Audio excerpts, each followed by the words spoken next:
Hi there. The script for House of the Dragon Episode 1 was publicly released online this week, and I went through it and compiled a list of the 20 notable differences from page to screen.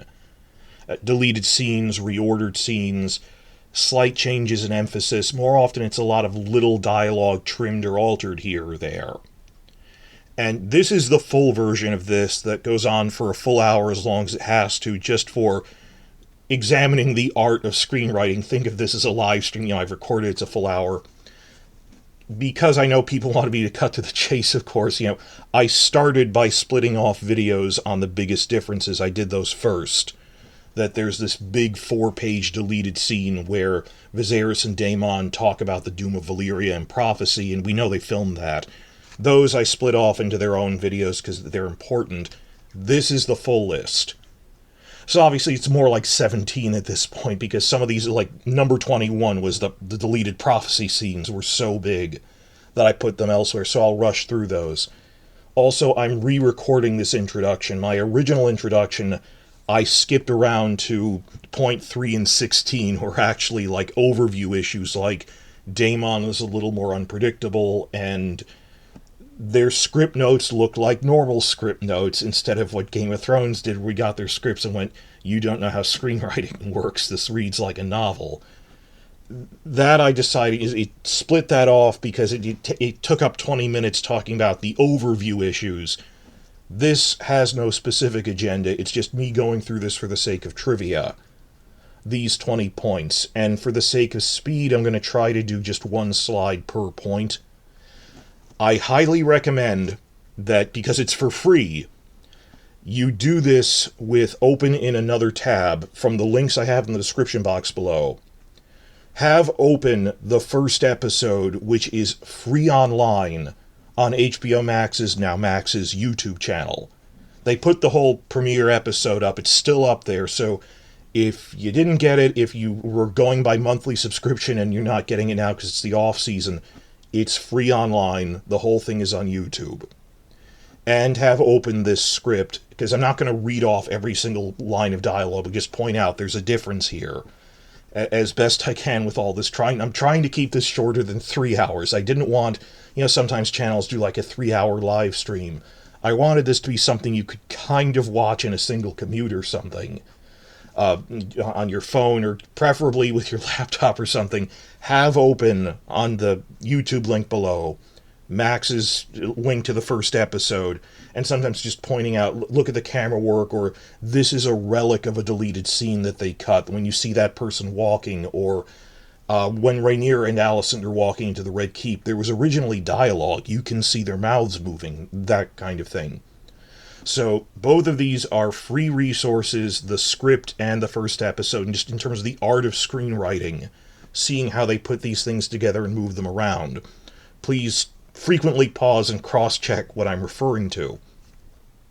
So I already had a longer 20-minute introduction that I split off into its own video on this is what normal screenwriting looks like, but now I'm just going in chronological order, of beginning with the prologue, and some of these early things are relatively small. I started with the big stuff when I split off a separate video on, wow, the full transcript of the deleted Old Valyria scene between Daemon and Viserys. This is just going straight in order, big or small. I'm not building up to a grand conclusion, just the order it happens in. That out of the way, point 1. In the Harrenhal prologue, the voiceover in this script is slightly different. That in the final version, there's this insert of, it's actually Jaehaerys talking. When he picks up the ballot, and I turned the subtitles on, I realized, I thought that was a herald. It actually says Jaehaerys, I think that actually is the actor. But they dubbed it in. You can see from his body movements he's not actually speaking. That he reads off, it has been declared by all the lords paramount and lords vassal that Viserys is now the heir. Originally, there was a line in Rhaenyra's voiceover that said, the vote against Rhaenys was 20-1. They cut that out and instead put in the Jaehaerys line, which is just repeating that Viserys won. I think they cut that for clarity because there's a whole thing of start small in a first episode, that every time you introduce a new name, it's more exposition, or there's more detail, or a new number. So you have to keep things very simple in particularly the first scene of the first episode. Don't barrage them with information. I wish we got that exposition at a later point. Like episode 2, they could have had Rhaenyra say, you lost by, they say the vote was 20-1. That you lost by, that it was a secret ballot, but like the maesters, must have pulled someone aside in the books and said, look, I'm not going to tell you who voted, but Corlys Velaryon, don't even think of rebelling. You lost by a landslide, 20-1 against. It's not worth it. And even by a head count of who was openly supporting them. The only two great houses supporting them were the Baratheons, because her uncle was a Baratheon, and the Starks, because they were mad at Jaehaerys over this land grant. But you could tell they didn't have that many supporters.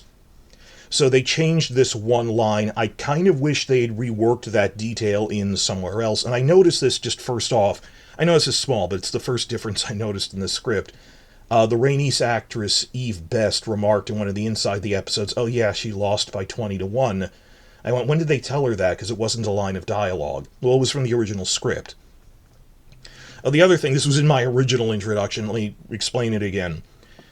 The script is color-coded because it goes through multiple phases. This is a snapshot of what one version of the script looked like. And they've color-coded that, like, the original was white. There aren't any white pages left. But right after that, the next phase was the blue phase. So if you see a screenshot I'm posting of a script here that's blue, that's something that was around since the early version. This goes all the way through red up to the goldenrod version is the most recent version. That is really useful. You can even tell by page. Some pages were relatively undisturbed. Some were heavily rewritten, frequently between multiple revisions. And the introduction, the prologue is very important, so of course they agonized over getting the exact wording right. So that's why you see right here in the screenshot, the prologue script pages are code goldenrod, color-coded, because this was frequently rewritten. It was rewritten again to dub in Jaehaerys saying that. So that's point one. I wish they had worked that info somewhere else, like in episode 2, but that's one slight difference they had there, and you can tell. I'd like to see the Jaehaerys actor. He was actually this really famous British stage actor. But he's actually going to the cons in London in a couple of weeks. If they ask him about, originally you wouldn't have had dialogue, but they actually gave him some speaking lines. That's nice. Moving on to point 2, and I actually think this is just a fun piece of trivia compared to bigger differences coming up, but it's the one a lot of the casual fans notice the most because it's near the beginning of the script and it's Daenerys. Originally, the title card, the info card at the beginning, giving the context for when all this happens, didn't mention Daenerys. And it was a good idea to have that, because the big thing that surprised me when I was looking at all the trailer reactions when this was just starting out, for the trailers for this TV series as a whole, is everyone asked, when is this set? Because they weren't familiar enough with the history of it that they thought, is that the Mad King or something, that you needed to say, this is almost 200 years before the Mad King. This is 100 years after the conquest. That originally the title card was phrased as 171 years before Robert's Rebellion and the death of the Mad King Heirs. That Daenerys was born the next year because her mother was pregnant when her father died, so she was born almost a year later chronologically. That they changed that in the final version from 171 years before the rebellion started, because it lasted a year, to final version 172 years before the death of the Mad King and birth of his daughter, Daenerys Targaryen. Grounded it for a lot more people, just because they think of characters so much more than, oh, Robert's Rebellion, right, he died in season 1. So that made more sense. It's something people would connect with more. And so many people keep fixating on this, as this was a relatively minor change compared to other little interesting things that came up throughout the run of this. Like I said, point 3 was, wow, when they're at the dragon pit, there's like a paragraph explaining what the dragon keepers are and how they work. But it's just background info. It's not micromanaging the actors' performances. So I already said that. Point 4 out of 20. You then have Rhaenyra and Alicent drive in their wheelhouse from the dragon pit to the Red Keep.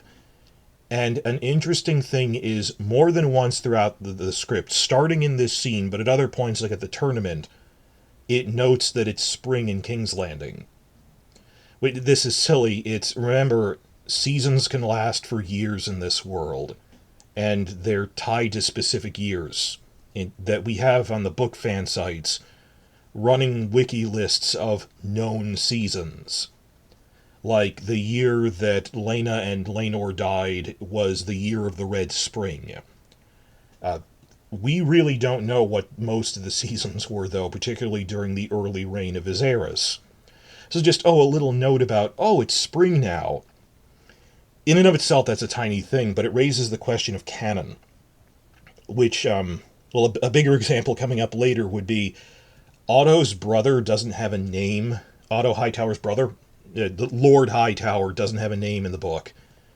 And in the show they named him Hobart, which was the name of another Hightower cousin, names repeat in dynasties. And there's a question of, do we handle what's canon or semi-canon? Sorry, this brings up bad memories of early Game of Thrones, like Season 1. We thought they were collaborating with Martin a lot more than they actually were.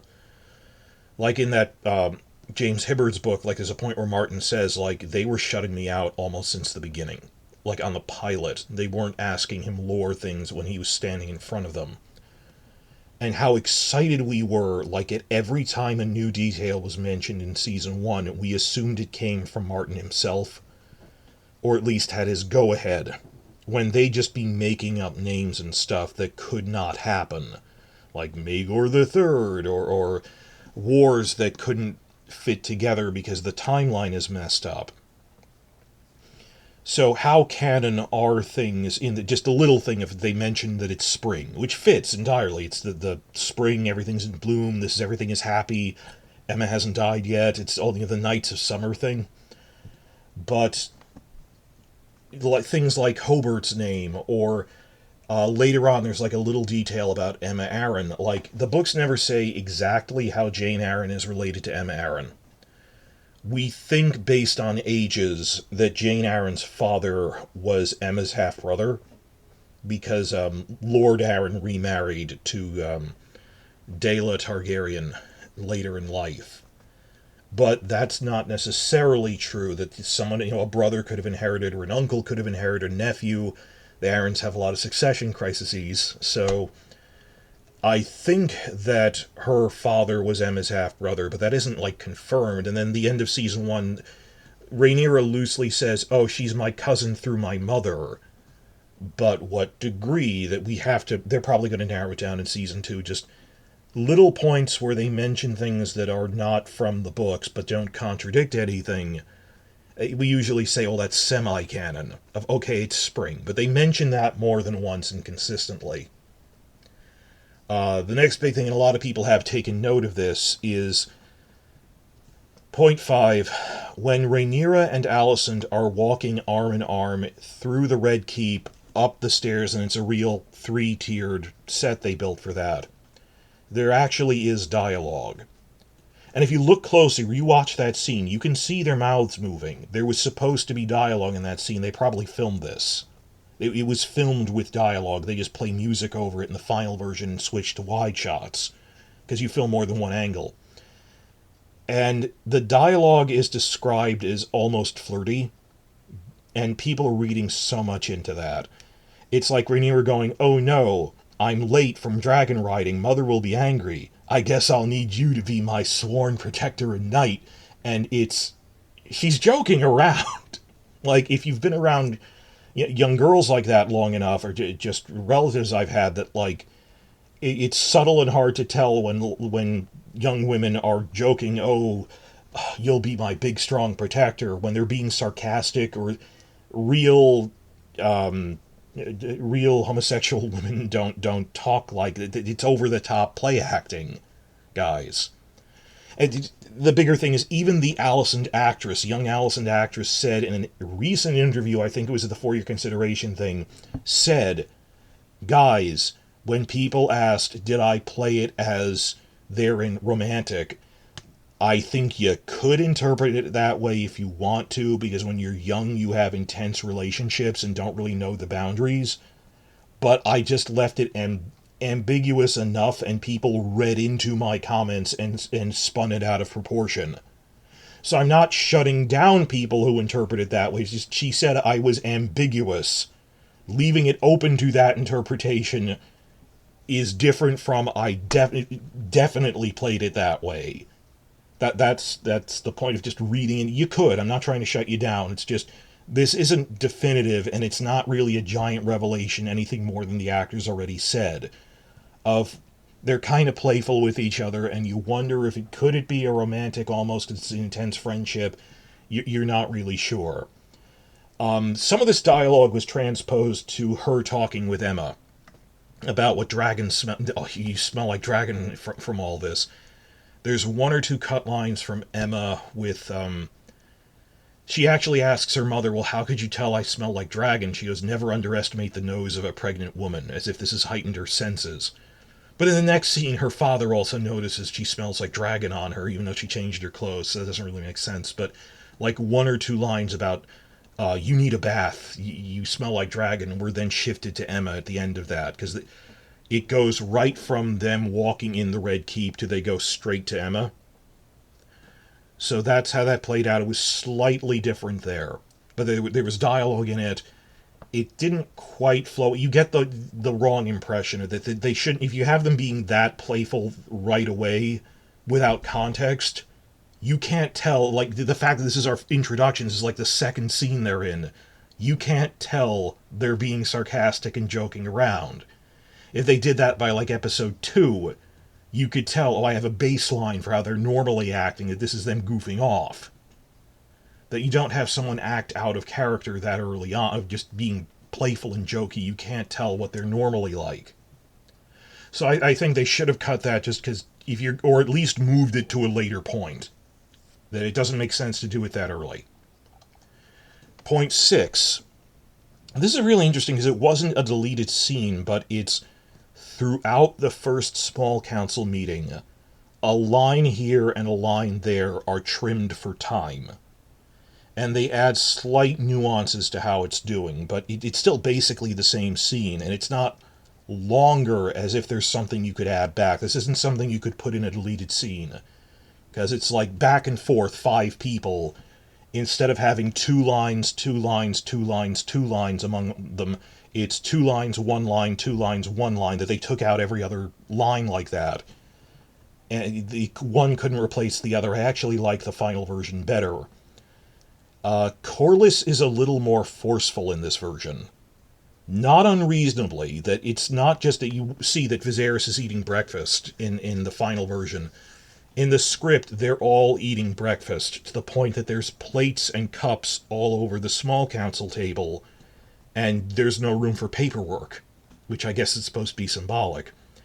And Corlys is annoyed, and in the final version, he puts down this map of the stepstones. In the script notes, as they originally thought of this, he has to push all their plates and cups aside to put the map down. Visually, that we are having matters of state, we're not just goofing off here. Nearly knocks over Beesbury's cup. He has to grab it to make sure it doesn't fall over. And again, not unreasonably, he is being polite. It's basically the same dialogue. It's just a bit more of a harumph that, come on, they're beggaring our ports. They could have a stranglehold on our trade routes. This is a problem. And I actually agree that they toned this down. There are also a few more points where Beesbury feebly tries to the Master of Coin tries to feebly interject. Can we talk about the City Watch? And everyone laughs, come on, we're having breakfast, come on. That, there's, even though Beesbury and Corlys are the only ones there for work, even though Beesbury's constantly, the money grubbing, we need to talk about spending too much on something, at least he is worried about matters of, can we talk about matters of state, not just we're goofing off at the table because times are great. So I think they took out little moments, or they thought Corlys was too brusque. That's not from this episode, but I saw it with an interview Steve Toussaint did, where he said at the wedding, there's a scene he filmed but cut, where you actually see him, there's no dialogue in this, Laenor is weeping over his lover Joffrey's corpse, and he's inconsolable, and Corlys physically has to go over, pull him up to his feet, and physically drag him, shove him, half carrying him over to the front of the room where the priest is so they can be married. Enough of this, come on, screw it, we're not going to go to the sept, we'll just do, damn it, we'll do it right here. Come on, we'll do it live, as they say. And he said, I think they cut that because, like, while it is not unreasonable and Viserys would, come on, we'll marry them right now, it's that balance, like I was yelling about Daemon being a gray character so much. You don't want them to seem cruel or mean, but he's still this powerful, politically minded lord. Like, he's not bad, but he was willing to push for 12-year-old Laena to be married to Viserys, and they even have Rhaenys speaking for Corlys, with Rhaenyra going, I'm not, like, enjoying pushing my 12-year-old daughter on someone, but this is what politics is. I think that basically spoke for both. It's hard to display that he's not an unreasonable person, but he's a no-nonsense person. It's a hard balancing act. So there's there's more than what I've said verbally here. You need to go through the whole thing. There's like a line here or a line there. And I like that they simplified this. Also, just the physical, I wouldn't say prop comedy, was a little too much. Versus, I think it works enough of the thing that he's trying to, here is a map, this is a problem. Works well enough the way they did. They streamlined this for the final version. Point 7. This is a moved scene. It's not something they deleted, they reordered it. In the script, it goes from Rhaenyra and Alicent in the Godswood directly to Queen Aemma in the tub talking with Viserys about the failed attempts at children before and his prophecy. In the final version, these two scenes are separated by the 60-second clip of Viserys' infected wound on his back. That cut on his finger wasn't the first time he cut himself on the throne. You remember he has that small cut like the size of a grape on his back that's infected and they don't know why it isn't healing? That is in the episode, but it happens much later. It happens in the original script. In the original script, it is after Daemon's scene at the Small Council, the second Small Council, the one Daemon comes to. After Daemon at the Small Council, but before Mizaria's introduction at the brothel. That in between those two scenes, which are both Daemon scenes, it intercuts with Viserys revealing he has this mysterious ailment that's not getting better. And he's okay for now, but he's a little worried about the future because of it. That they moved this. And putting it earlier adds more weight to when he's talking about his succession. Because, think about it, if it goes straight from Rhaenyra and Alicent in the Godswood to then Aemma in the tub, and then only later do we find out Viserys is sick. That's what in the original script. They move this so that revealing Viserys has this illness before he's talking to Aemma in the tub about, I'm sure it's a boy this time. I had a prophecy about my succession, I'll have a son. It adds, just simply reordering scenes, they're written the same. It adds a different tone to that. The magic of cinema, as Hitchcock said, the magic of cinema is editing. That reordering the context of scenes, even of shots, drastically affects your interpretation of them. That now, in the final version, when he's talking to Aemma after revealing he's sick, you understand that in the back of his mind, he's worried that he might not live for that he might has this weird illness, and it's okay, in control for now, but he's starting to worry about his health, starting to worry about the future, about his succession, of his dynasty. Changes the context of other scenes that way. And I think for the better, that it worked better to move that scene earlier. It affects all the other scenes he's in. Point 8, Daemon at the second Small Council scene. They cut a few extra lines of dialogue about the Arryns and about Emma, actually. Well, two things. They go, we understand from Lord Yorbert Royce, the guy who shows up in episode 5, Rhea's cousin. They would actually mention him by name in this episode. We understand from Lord Yorbert that this is dialogue. Then you haven't been seen in the Vale for some time, is the final version of that line. There was originally a first half to that. Lord Royce tells us that you haven't been in the Vale for some time, but there's so many names to remember. I don't think we had a speaking role from Lord Royce, but he was such a secondary character. I don't think people remember that at this point. First episode is always a delicate place where you have to give the bare minimum number of names for people to remember. Why would you introduce a character who doesn't appear in this episode, who's a relatively minor person? So, okay, they were going to set up Yorbert Royce earlier. They cut that line for concision. And the big one, though, this ties back to what I was saying about spring in King's Landing, what's canon and what isn't. He goes on to say, Queen Emma was very proud to have arranged your union with Lady Rhea. Like, in the books, we don't know why Daemon married Rhea Royce. It was not for love. It was apparently what most marriages are, to secure some sort of political alliance. Why her of all people? And my guess is that the semi-canon thing they're setting up here is, and this has been a big question people asking, why was he arranged to marry Rhea? Probably why he was put on the small council, given the city watch, briefly made master of laws. They were trying to, shackle him to something. They were trying to keep him out of trouble, but it didn't work.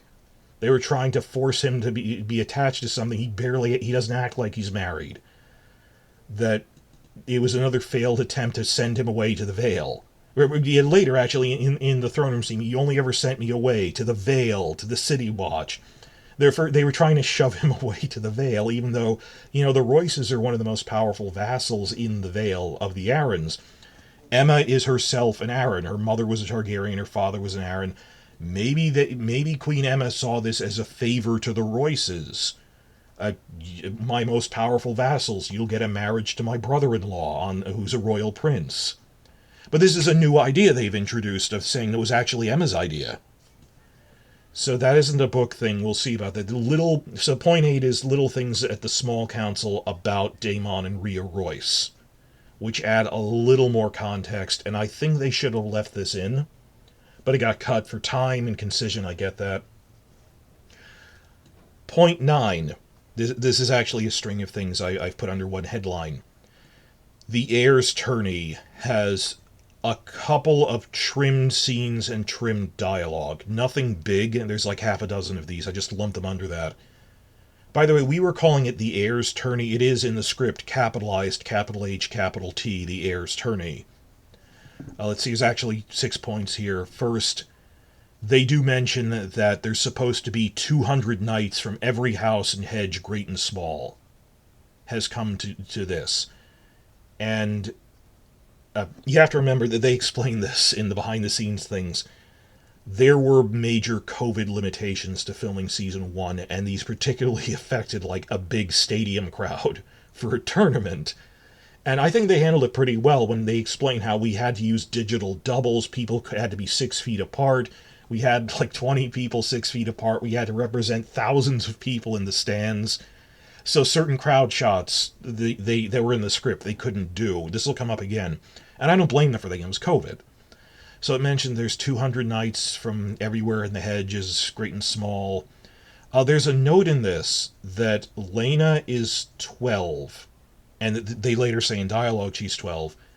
And that Laenor is 14. Did they ever mention how old TV Laenor is in any episode? I'm not sure. We generally know how much time passes between each episode, but in the books, Laena is older than Laenor. And they change that around to make Laenor older than Laena. Even though the whole, according to male primogeniture, he would be her heir over Laena. That's why he was considered the real rival at the Great Council. They streamlined that down. I get that. This comes up later. It isn't a big change, because The argument that Laenor's children would still be the heirs due to male preference still holds into effect. It's just a slight difference. I mean, they did it because of the whole that they want him to be closer to Rhaenyra in age, but like the boy they ultimately use, I don't think he looks that much younger or older, but that's just casting. This probably changed by the final version of the script anyway. I'm reading too much into this. They probably made him a different age by the final version. Probably the biggest change from the tournament, though, is there's this short deleted exchange where they set up Boros Baratheon, the son of Boromund. Now, he's not on screen, or at least if he is, he has a helmet on. That Rhaenyra and Alicent, after Boromund is introduced, says, "Can I have the favor of the queen who never was?" Because he's her uncle in the books. I think they meant cousin of the royal blood when they said that, but Rhaenys is half Baratheon, that's why they supported her. Right after that, there's this cut, they might have filmed this, where Rhaenyra and Alicent go, "I hear Boromund's heir can't read, even though he's 23 years old." And then Alicent goes, "Yeah, they call him Dumb and Thunder," because of the storms. And I really hope they filmed that and it's a deleted thing, that they were setting him up. Remember, in the finale, he hands his note to his maester. That's from the book. They say Boros is illiterate. And I don't know if it's normal for... most lords know how to read. I mean, is it he's dyslexic or something? I don't know what Martin... Is he really that much of a tank brain, a thickhead, that he really is just all fighting and everything that he can't read? I don't know how such a thing could happen, but they do set that up, that who his son is, but I guess they're following the principle of unless we show a character on screen, don't confuse the audience with names they have to remember. I hope they kept it in because he's an important character. He's one of the leaders by post-time skip. So that's in there. I already mentioned this at the beginning, that there's this exchange where the small folk actually love Daemon. For people going, "Oh, he's such a brutal commander of the City Watch," he gets results, damn it. You got a pretty good view from behind your desk. That his crackdown on crime, that he actually cares if the streets are safe to walk, at least in the daytime, which they didn't used to be. That he is beloved of the small folk. He's Prince of the City. He cleaned up the streets with his hardline anti-crime thing. He revised and reformed the police. It's safe to go out now. But there's always something like, "Oh, you cut off my brother's hand," or something. One guy in the crowd, people do genuinely cheer for him. Then one guy in the crowd heckles, "Hail Lord Fleabottom," and he shoots him a look like, "I'm going to kill you." And the guy instantly quiets and sits down. We know they filmed that. We've heard descriptions of that. But they cut it for whatever reason. Next point, there is deleted dialogue where, remember when Daemon rides up and they say, "Pick your challenger," and he eventually picks Alicent's brother Gwaine, who's going to be more prominent in Season 2. Alicent actually is remarking on this to Rhaenyra as he's riding around. He'll probably pick a knight from one of the great houses to joust with, because for the prestige of it, which sets up the shock that he is jousting with Gwaine, who's a vassal. He's not one of the great houses, the High Towers. He is doing this purely to screw with Otto, that he should have picked the Tully or something, one of the great houses. Other little things on the Heirs tourney. Some of the stunt work is a little different, of course, because this is just a script. Real stunt work will be worked out with the director and stunt crew. So it's not very detailed. One little difference is it says Daemon doesn't aim for Gwaine's horse. In this version, he artfully deflects Gwaine's lance downward. Like he smacks Gwaine's lance in such a way it points down into the ground, so that Gwaine skewers himself into the dirt with his own lance, and that sends him flying. Which is still seen as dirty because he did this on purpose. But I think it's because they didn't realize working with live horses is dangerous. Like in the final version of that, they had this whole thing, we're going to do a video on it, of they had to use a prop horse that's spring-loaded so it'll flip to do that. And with artful editing, if you rewatch it, you realize that's a prop horse that's flipping. That after this script, working with the directors and stunt team, they worked out how they could do a more dangerous stunt, that involves he's going to trip up the horse. And again, this is in contrast with Benioff and Weiss's original script for, like, the Battle of the Bastards and stuff was like, and the horses are in a melee pile with infantry, and, like, the director, white-faced, came up to them, blood out of his face, said, "You do realize you can't do that with horses?" They said, "Oh, you'll work it out with stunt crews." No, we can't. A stunt horse could never do that. That is dangerous. I don't believe you. Find a way. Whereas, in contrast, in this, there aren't really dangerous horse stunts in it. Like, relative to the final version, that's something the stunt crew added because they realized they were capable. And it's what Braveheart did. It's, just artful editing. If at the last minute we switched, the camera angle switches and it's a dummy horse that's flipping, much more professional. I mean, like, again, video on this because it was a whole thing a couple of weeks ago that one of the stunt horses on Lord of the Rings of Power died, and I think he just had a heart attack or something. It wasn't a dangerous stunt. But this is a serious issue of stunt safety that the other guys were very flippant about. That the script in this, and here I am praising them, for all I know, version 1 of the script had very dangerous stunts in it. But this version doesn't. I wouldn't think it would. George R. R. Martin is, ever since when he was working on The Twilight Zone, the first show he ever did, and there was a duel between two knights with swords, and one of the stuntmen wasn't wearing a helmet, and he lost his nose. He's told that story of just, I am worried about stunt safety and people wearing helmets, because I am horrified of the time they filmed a script I did, and a man was disfigured, he lost his nose. That really happened, so Martin would not have put in something that crazy. So, okay, the stunt stuff, the really dangerous stunt stuff with horses isn't in there, that they knew they'd fill it in with the stunt crew later. So it's just a line here or a line there that they cut out for context. The biggest one is they would have set up Boros Baratheon. And they cut that. I hope that's a real deleted scene we'll get, even though it doesn't pay off for like 10 episodes. Of setting, well, these are who the Baratheons are. And they still have that line in there that Criston unhorsed both Baratheon lads. Did he mean father and son? I'm not sure. Well, moving on from that, but related, we have point 10. Reordered scenes in the Heirs tourney. It's actually pretty different, even though the scenes themselves are the same. It was talking about that the context is drastically changed, because they reorder the point when Viserys is called away that something is wrong with Aemma, and that they're intercutting with Aemma and her difficult childbirth, ultimately with the C-section. That happens much later in the original script. Well, the only way I can show this is with a chart, because it's actually, there's 8 different elements that they shuffle around. So, keep with me here as I point at the chart. In the final on-air version, first, Criston Cole unhorses a Tarly Knight. 2. Borman Baratheon is introduced.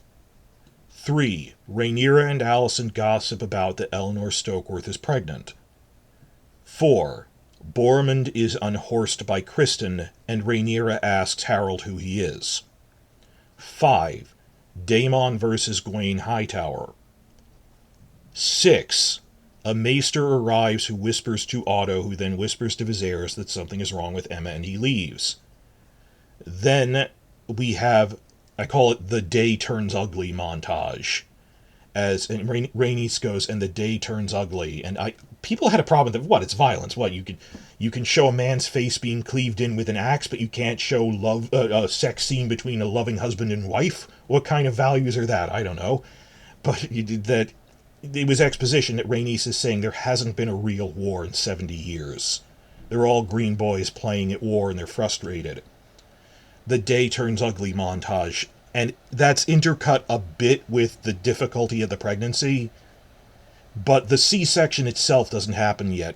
Then point 8, Criston versus Daemon, is last and intercut with the actual C-section. The blood and violence of it, that Daemon is knocked into the railing. That's a stunt they came up with later, that they don't knock him onto the railing in this. And they've said this inside the episode. Rowley Earlham, the stunt coordinator, so that's an idea I came up with, of how do we humiliate him in such a way that it's an embarrassment, but he doesn't get seriously hurt, that he nearly fell, but the rail broke his fall. and he slid off of it. That he's hit and falls on the rail the instant that they start cutting into the C-section, and then they intercut the blood of that with the melee between him and Kristen. This is the final on-air version, these points. The original version of the script reorders these 8 scenes a little, which slightly changes the emphasis on some of them. Like I said, there could be intermediate stages we don't know about. The original earlier script that we have in hand starts the same, with Kristen unhorsing a Tarly knight, but then Rhaenyra and Alicent gossip about Eleanor Stokeworth, and only after that is Borman Baratheon introduced. That originally that happened between the 2 Borman scenes, them talking. Instead, in the original, between the 2 Borman scenes of his introduction and then Kristen unhorsing him, you would have had Daemon versus Gwaine Hightower, and that little extra dialogue about, oh, well, he'll pick a great house, he picked a vassal like the Hightowers purely to screw with Otto. And I think this is a good change, because it's anticlimactic to have this big thing with Daemon versus Gwaine and unhorsing him, and then a relatively quick scene of Kristen unhorsing Bormund. You need rising action instead of going up and down like that. And in the original one, it would go straight from Kristen unhorsing Bormund to Kristen versus Daemon. And the big difference, the main difference in the whole thing is that Viserys is still present for Kristen versus Daemon. Only after that does a maester come to whisper that Aemma is in trouble, he leaves, and it ends with, and it intercuts the C-section with, and the day turns ugly. This change made sense to me that in the final version, everyone is so fixated on Daemon versus Kristen that they're not looking behind them to see that the king has left. That makes more sense. And also the principle of rising action, that you'd have this epic fight between Kristen and Daemon, and then just degenerating into a bloody melee. Narratively, it makes more sense to have a climax with Kristen versus Daemon and knocking him out, timed with when Aemma dies. So visually, in terms of rising action, I think the reordering was good. It made more sense in the version that they did it compared to this. But this is point 10. Point 9, that there were a few lines of dialogue I wish they kept in, like mention that Boros Baratheon exists as Borman's son. That I wish that had been kept in for time. I know they don't want to barrage people with too many names. Moving on to point 11 out of 20, this is a rather major difference. In the original script, Aemma is barely conscious during the C-section, and she isn't coherent or cognizant enough to shout, "No, please stop." And it explains in the script pretty well that there's extra dialogue where Viserys is desperately going, "She stopped screaming, is that a good sign?" And Melos goes, "No, that means she's nearly dead, that she has such little energy that she can't even scream anymore from the pain she's in. That's one of the signs that tells him there's no way to save Aemma. Our only choice is either give her a horrible death but maybe save the baby, or not do that and we can't save the baby at all." That she would have died either way, but the script it mentions that she is barely alive from the pain, and on top of that emphasizes she's looking through drugged eyes. That they said, and they do say in the final version, she's on so much milk of the poppy that they said we can't make her unconscious with it, that would harm the baby. But she's on milk of the poppy, she's medicated and in a lot of pain. In the original as scripted version, it just says she just mumbles Viserys at the edge of consciousness when he says they're going to take the baby out. And then it says screaming in animalistic pain. That she is not coherent enough to understand what is going on. And they changed that in the final version to really emphasize this is not what she consented to, that she is coherent enough to go, "No, please stop," and struggle against them. And coherently, Viserys pleading, "No." I've addressed this before. When the episode came out, I made a whole separate video I spun off about it. I do think this scene was done in good taste and maturely, and because they've talked about it in interviews, they worked it out with the actress. They wanted to show that the system is killing her and that a medieval C-section is horrible. I know the definition of gratuitous is you know it when you see it, but this wasn't gratuitous for the sake of shock value. They've repeatedly said in different interviews, we wanted to show how horrible it was. And on top of that, when you understand what the camera work is doing more that, and they explain, like, you never actually see that much, it's not in focus, we play it off of her screaming in her face, and that you see, like, through her eyes, you'll see what she's seeing, that a hand is holding her wrist down, that kind of thing, is what convinced me that this was done tastefully, as opposed to, look at the gore. That they didn't do that. So it's horrible, but I think it emphasizes more by the final version. That was not in the original script. That was a later thing. Maybe they worked it out with the actress or the director once they were assigned, that show that she is coherent enough not to consent to this, to act, not just active consent, but pleading with them not to do it. I know she's dead either way, but I don't think it's a difficult balancing act. They show Viserys isn't horrible for this. She will die no matter what, and he's faced with a horrible choice.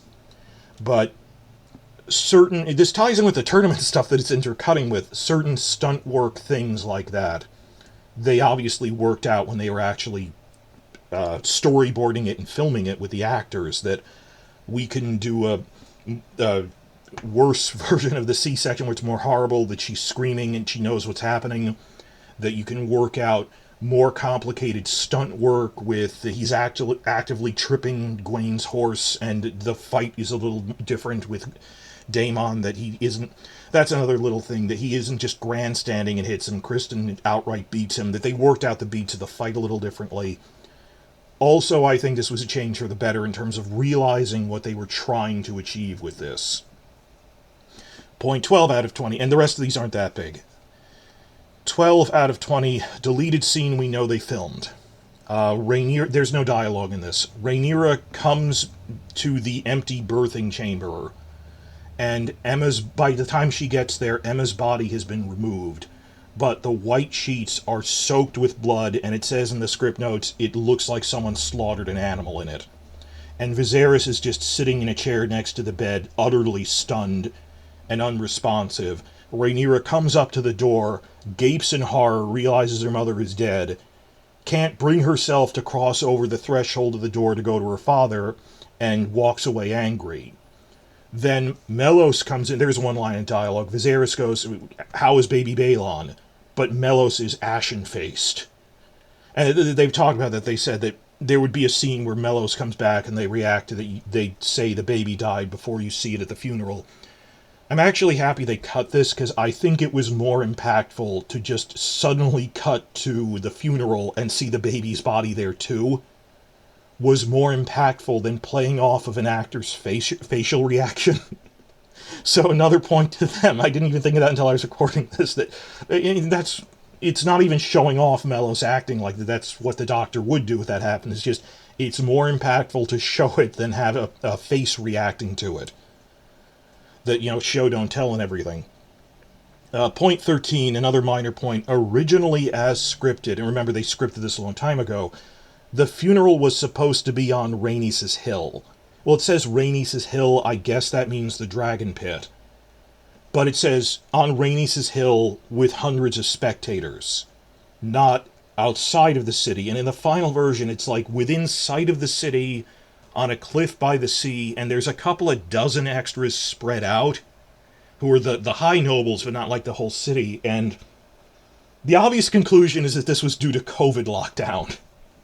That this limited their ability to film crowd scenes. And when you're cheering at a tournament, like the video they had for episode 1 where they explain, we could not have a crowd for the tournament scene. We had to have extras who were 6 feet apart, maybe 100 extras 6 feet apart, and we digitally doubled them up to make 100,000 people.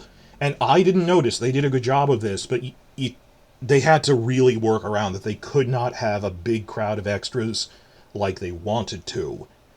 So I think this was sacrificed due to COVID stuff, that as much as possible we'll try to do it somewhere else. And that didn't turn out well either, because they've talked about this. That funeral, for whatever reason, was the one scene that they filmed in Devon, in England, by the sea. And it wasn't, they said we have to film somewhere isolated because of COVID. It was on this cliff by the sea in the middle of nowhere. They had to go on muddy roads for hours to get there. They say it was a miserable shoot, which kind of fit the funeral tone kind of well. They said that's why they only filmed there once, because it was so hard to get to. But, okay, that was due to COVID stuff. They had to move the location of the funeral pyre. The books say they usually have the funeral pyres in the dragon pit when they burn people as a public funeral. So, I understand. We're not, it was COVID. It was beyond their control. Point 14. Deleted scene that we know they filmed. Usually, we already knew they filmed, I mean. Rhaenyra comes back from the funeral to find Alicent in her waiting in her chambers. She's her assistant. She's waiting on her. But when Rhaenyra comes back, she doesn't say anything. She finally lets herself burst into tears. There's no dialogue in this scene. It's just she was kind of holding the tears back during the funeral. That both of them, who were trying to put on the queenly mask in public, they both burst into tears, hug, and crumple onto the floor sobbing for her mother. And this is only really notable in that they said this was the first scene they filmed. It was Emily Carey's first scene, but not Millie Alcock's first scene. I would have to check that. Among the first scenes that they filmed, they said that was one of the first really together, I guess, was them crying like that. No dialogue. I wish they had kept it in. Rather, they left it in than they didn't. It doesn't really add that much. I mean, it shows they are devastated by this. But when you're trying to keep the runtime down, I understand why they cut it for time. I mean, given a choice between this and the prophecy scenes, I wish they kept the prophecy scenes in. Point 15, the third and final small council scene. There's a bit more dialogue discussing the nuts and bolts of the succession, which I kind of wish they had left in, but again, pacing is a thing. Sometimes they cut stuff not because it's too much exposition, but just for the pacing of it. I understand that. For starters, there is no mention in this script that Daemon is listening in on them from a secret passage. They could have even added that in while they were filming or in post. Think about it. They intercut with Daemon in a passage reacting. You never see both on camera at the same time. The magic of editing. That they might have just filmed that in post-production, that Daemon's listening in and kind of relieved that Viserys doesn't think he tried to overthrow him. He wants to be the heir because he wants his brother to approve of him. That's what he cares about. Little bits, you have to check it yourself, that there's little lines here and there. There's a line here, a line there, like 10 times. I'm not going to read every one of them off. But the big difference is Beesbury asks, when Lord Beesbury finally pipes up, he says, why can't we just hold another Great Council? Which is a logical question, which I wish they had addressed in dialogue of, okay, we have a succession crisis. He said, well, if we're all arguing about Daemon and Rhaenyra, or maybe even Rhaenys, why don't we just have another Great Council between Daemon and Rhaenyra? And Mellos responds, well, most lords would vote for Daemon if we had a council. That's why I didn't suggest it, because I don't want Daemon to be king. And then, remember, Lionel Strong is the one interjecting, our law is based on precedent. We've already established the precedent that women can't inherit. Daemon should be the heir after him. Because, medieval law based on precedent and stuff.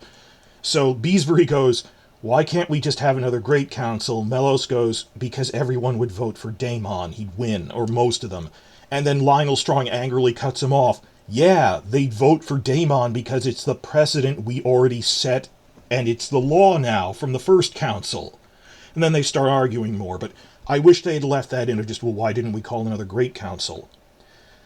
Little emphasis in the script, and I don't consider this script notes. I think it should have been obvious that when Mellos and Otto are telling Viserys, should something happen to you, remember it's because of that scene where he has that infected cut on his back. That Viserys knows Mellos and Otto were there, and it's not a threat. It's wink, wink, nudge, nudge. Viserys, should your health fail, this could be a problem. The other people in the room don't know, and not maliciously. Mellos has no side. He's not Otto. They're going, you have reason to worry about your health. You have this odd infection. We don't know what's causing it, and it's not getting better. Just a little more emphasis in the script. But I think you could pick that up from the episode of, oh yeah, should something happen to you, and we've already seen he has this infected cut that's not healing well, or at all. So little bits of extra dialogue in the third small council scene. Another thing is it actually points at, there is a line in the finished episode. It starts with Viserys going, "Where's Rhaenyra?" And he realizes they've excluded her from this council as the cupbearer because they're discussing making her the heir. And they don't want her to be present while they're doing it. Otto and Melos don't want to be present while they're doing that. So I understand that. So the little bits, and the script notes weren't a problem. Of just, they do have in dialogue, "Where is Rhaenyra? Should your health start failing, wink wink, nudge nudge," from Melos. That makes sense. And I wish they kept that one line in, though. "Why don't we have another great council?" Because Daemon would win. Well, of course, it's the precedent, and they start bickering more. But they streamlined that for pacing, I guess.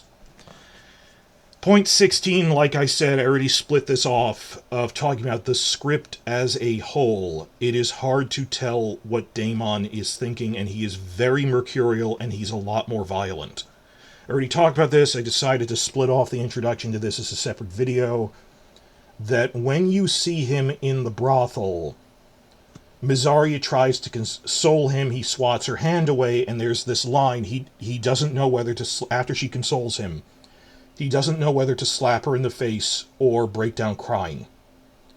You cannot convey that in a look on a face, so they cut it out. And he's a lot more just sulking in the scene and not standoffish. That was a good change. I already talked about this. But it ties into point 17, that there is only so much you can convey with faces, or it was the way he said it. All of that was preamble. In the original script, you actually see Daemon's heir for a day speech in full. You see Daemon saying it. And in the final version, they cut out right before he says it, and it's just the small council saying he did, and he doesn't deny it. And we've all theorized, well, it's sort of the way he said it, that he was being sarcastic, or he was bitter at he was toasting, "So here's to the gods, giving us an heir for a day," is more him angry at the gods than he is mocking his dead nephew, right? It's the way he says it. And it even says this in the script notes. This is what I'm building up to from all this mention of script notes. It says, you can't read him, and he just almost bitterly goes, "So let's thank the gods for giving us the heir for a day." And it says the whole room is silent, all the gold cloaks and all the whores, because they can't tell. And it says they can't tell, is he making a flippant joke at Viserys' expense, or is he bitterly self-lamenting his dead nephew and hating the gods? It says they can't tell. One person starts laughing, and then they all kind of pick up on it, and it becomes self-reinforcing. And then they all decide, oh, he was making a cruel joke. When it's not really what he meant, but it's the way he said it. And again, this is what Benioff and Weiss would have done. A book can do this. You cannot convey that level of tone and specificity non-verbally, when the entire point is you can't really get a read on him. So you... In the visual medium of cinema, you have people report on it secondhand, which is what they did, which was smart. What they did in the final episode, just cut out and go, well, it was kind of the way he said it was better. That this would have, I know clickbait sites or stuff are just going, oh, we would have seen that, that's so great. No, you couldn't see it when it's open to interpretation. Of what exactly did he mean by that. You could not convey that well. And they were right to cut this. Then when I say there's one or two things I really wanted them to leave in, this is not one of them. I wanted them to leave in the prophecy scene. That's why I split that off as a separate video. One or two exposition lines about where's Boros Baratheon, why don't we have another great council. Otherwise, no. Point 18, this is a little difference, and again, this is from script to screen, that this isn't a director's storyboard, this is a script, and it's not a major difference.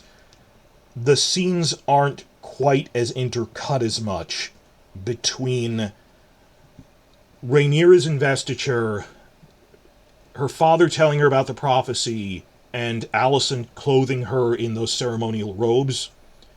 They're still intercut, but like you see the first half of the speech and then the second half of the speech, whereas in the final version it's intercut a little more, which is what a director would do. They'd make a better, more intercut montage. That instead you just have one scene of the investiture starts, one scene of Alicent putting the cloak on Rhaenyra, and then they go back to the Investiture. In the final version, they go back and forth. You see Alicent doing that like 3 times, I think. So, change for the better. From script to screen, the montage was improved of just intercutting these. They didn't change the scenes, just they're intercut a little better. Point 19, and this is one of the things resulting from that intercutting. I want you to, if there's a few things you check, go back and watch this, because it is still there a little. During the investiture scene, a little point that was kind of lost from the way they trimmed this for pacing is that Borman Baratheon very reluctantly kneels to Rhaenyra, and she has to shoot him an angry look.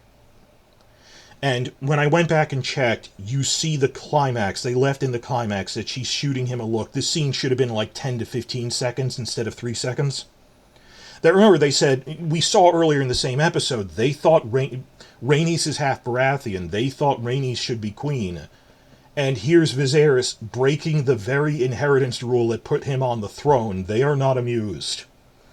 So you have, Corlys is reluctantly sitting down. Well, at least better her than Daemon. You have the High Towers kneeling. That if he was going to rebel, he wouldn't have come, obviously. But just as an act of defiance for his pride, instead of immediately kneeling, it says he stands for like 10 seconds silently. And they both know this is just him putting on a show. He's not really going to refuse, but he's just waiting as long as possible. So it says, at first Rhaenyra smiles to him pleasantly, but then for the first time she has to give him a cold, queenly look of command. And for the first time you see the queen in her eyes as she shoots him a look of quit screwing around. And he then kneels and finally he relents, kneels and says, I swear to honor this choice. And again, unlike the Benioff and Weiss thing, I don't consider that, oh my god, the faces. It's pretty obvious that he's standing there for a long time.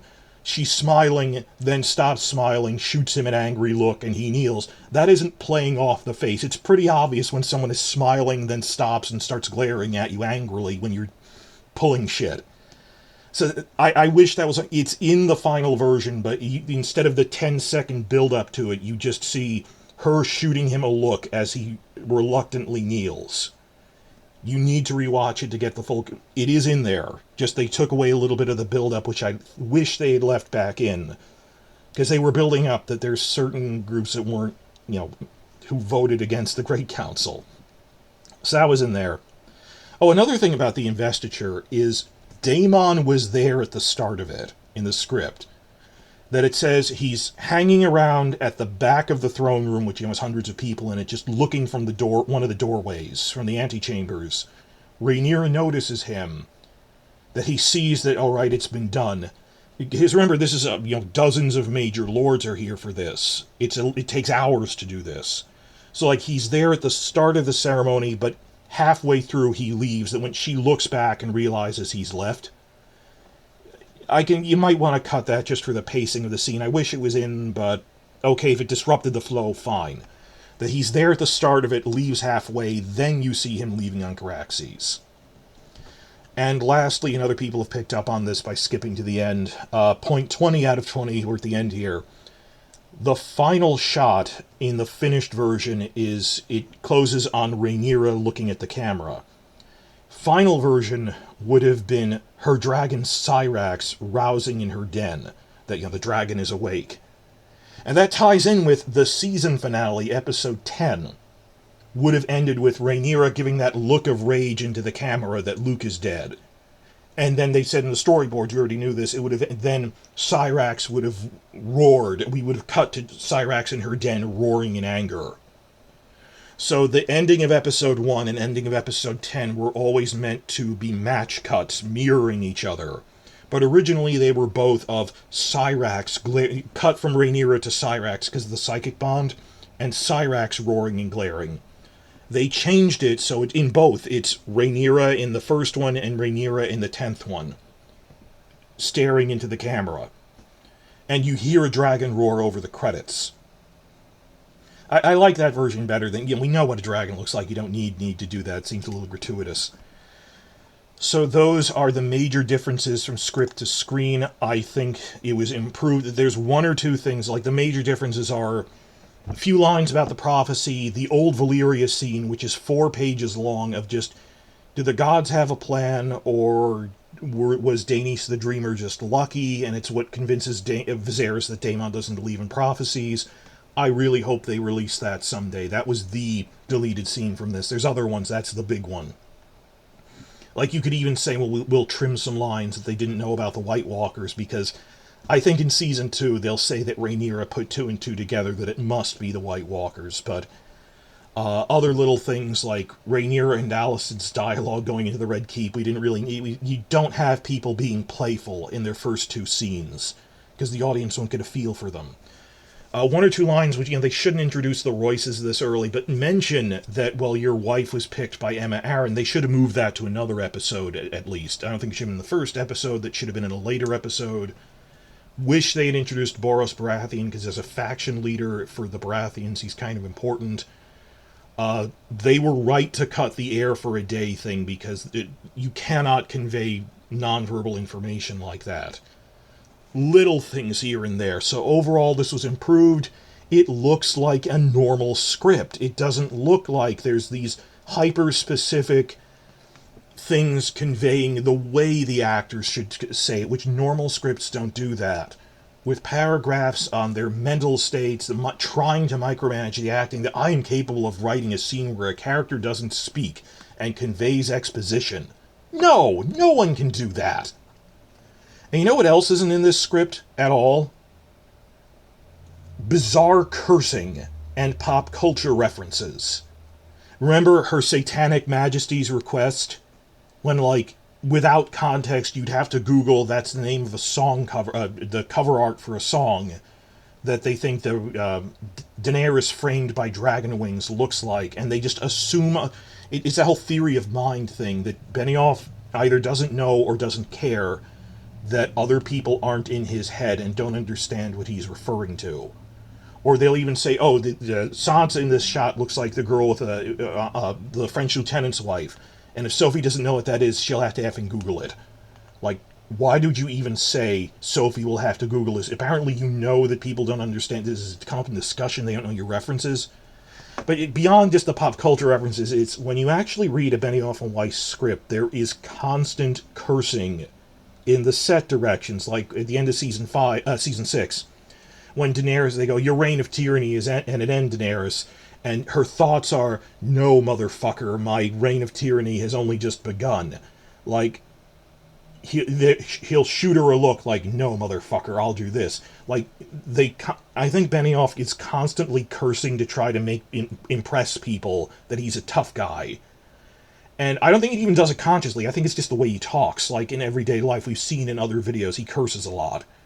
And it's that type of person that needs to curse a lot because they're so insecure that they think, wow, look how cool I am. I mean, obviously, characters in dialogue are cursing in this when it's what they're saying aloud. When you're writing a gold cloak cursing at a thief, hey, let's cut this fucker's arm off or something. That's how the character talks. The script notes don't try to micromanage like that.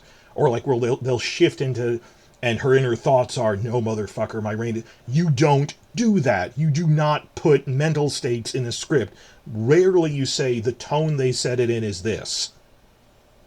So there aren't pop culture references, or like Flea Bottom, I don't even think it was a reference to a city, but if you're saying this is a slum, not unlike something, well, you're describing a location or something by way of analogy, but there aren't hyper-specific pop culture references people wouldn't get. It doesn't sound like it was written by, I'll leave it as, it doesn't sound like it was written by a 13-year-old desperately trying to convince his older brothers how cool he is by cursing a lot. And it sounds like it was written by someone who actually knows the rules of basic screenwriting. So I urge you, the script is free online. The link is in the description box below. The first episode was posted in its entirety online on HBO Max's YouTube channel. It is fun to just look through this as a side-by-side comparison. I spent an afternoon doing it of, oh, that's how they decided to move these scenes, or If nothing else, don't watch the whole thing, but skip to, oh, Rhaenyra and Alicent are actually talking when they're walking into the Red Keep, and there was dialogue for that. Or skip to the investiture scene. You realize there was a bit of a longer reaction between her and Borman Baratheon before he ultimately relents. And they left in the very tail end of it. Little things throughout like that. I wish we could get the other scripts. We're not going to. They put this out probably because it's nominated for they're trying to get an Emmy nomination for it. We never get the full scripts for all of them. But this was really exciting. This, of course, pushed my video schedule back, but it was worth it to get the script for something like this. And just, I think a lot of people didn't like thinking on what happened to Season 8, that they were in such shock. They didn't want to admit it had been in a downward slide since Season 5. And what book fans have been saying that, you know, retroactively, I wonder if he was even good since the failed pilot. That even the first 4 seasons succeeded in spite of Benioff and Weiss, not because of them. When we got all those reports about how bad the pilot was, and it was specific scripting mistakes, amateur mistakes, that they then repeated starting in Season 5. Not Season 8, Season 5, like that you don't put exposition in the script notes like that. And now that 3 Body Problem show is coming out, that people have forgotten, Game of Thrones was the world's most expensive film school. That's what they called it. And these were con men who didn't know how to make a TV show, who don't even know how basic script writing works, which is, even if you could say, oh, the logistics are the director's job, well, they'd micromanage them. The screenwriting, the one specific thing they are not supposed to delegate to anyone else, they are the writers. They were bad at and refused to learn. And I am happy that 3 Body Problem show is coming out, because whenever I've seen all the news recently that it's coming out in January, these guys don't know how to write scripts. We saw that when we saw the scripts from the late Game of Thrones, and this will come to a head again because there were people who didn't want to revisit this, that no, House of the Dragon has what a normal script looks like. Look at the difference.